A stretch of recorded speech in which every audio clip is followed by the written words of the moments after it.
Well, it seems the Ground Zero Mosque project has succeeded in dividing America like a shovel going through a pumpkin. Even the president has an opinion. Well, kind of an opinion. And now the story has gone worldwide. Everybody's waiting to see what happens. We all know that if Islam can get away with a stunt like this in America, it can get away with anything. People keep framing this as a religious freedom issue, but there's a difference between practicing your religion, which everyone has the right to do, and rubbing your religion in people's faces as a triumphalist political statement, which is what's happening here. I'd be interested to know just how bad an insult has to be before it's no longer protected by the First Amendment. After all, the Second Amendment gives Americans the right to bear arms, but in practice you need a permit to walk around packing hardware, and not everybody can get one, despite the Second Amendment.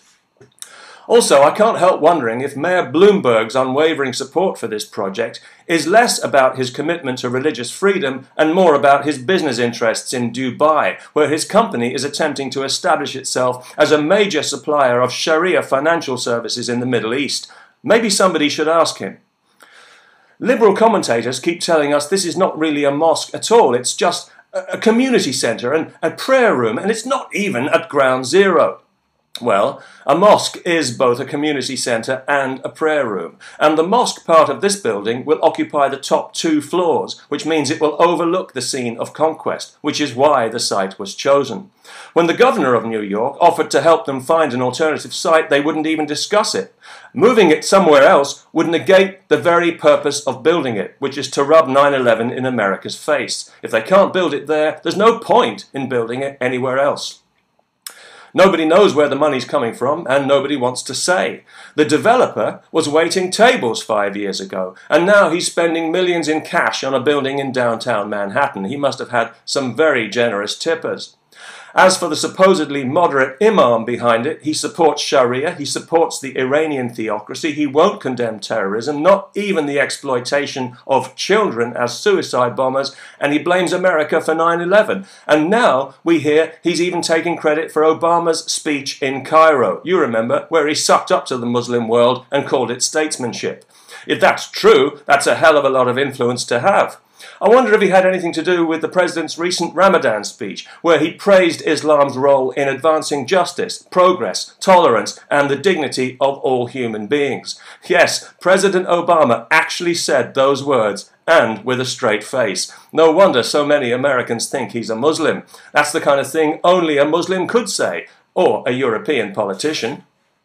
We all know how badly the president wants to be popular in the Muslim world, so I guess he felt he had to say something nice because his audience was full of Islamic activists who might otherwise have accused him of Islamophobia and racism and forced him to undergo cultural awareness and sensitivity training, and how embarrassing would that be for the first black president?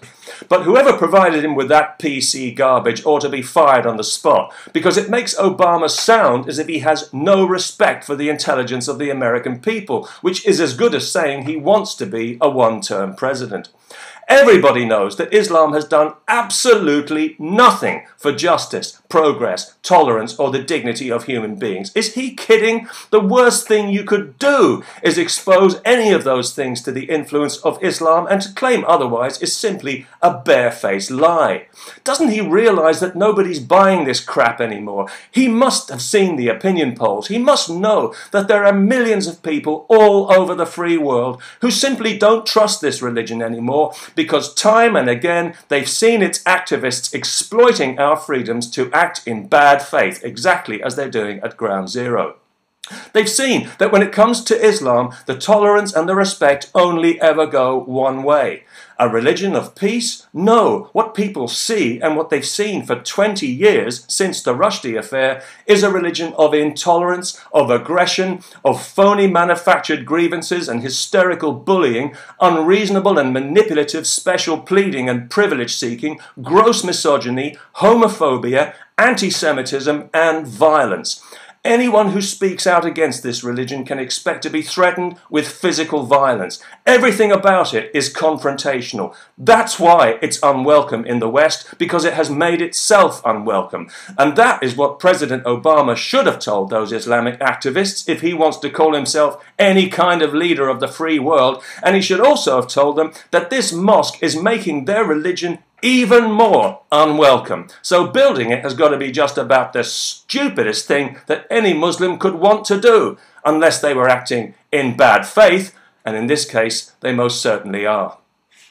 But that's no reason for idiots to go around abusing and assaulting people because they happen to be Muslim, as has happened a few times recently, because this issue is causing consternation among Muslims as well, some of whom, to their credit, have actually spoken out against it and condemned it as unnecessarily provocative. And predictably, one woman who did so in a meeting in New York was afterwards threatened over the phone. Classy. Still, if nothing else good comes out of this mess, at least it's given PC liberals the chance to stand up for something for a change, which must be quite a bracing experience for some of them.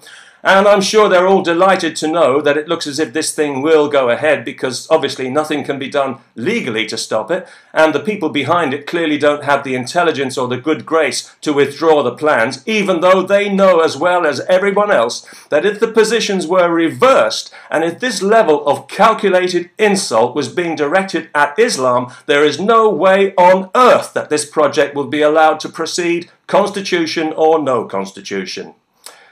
Peace, and you know it's true.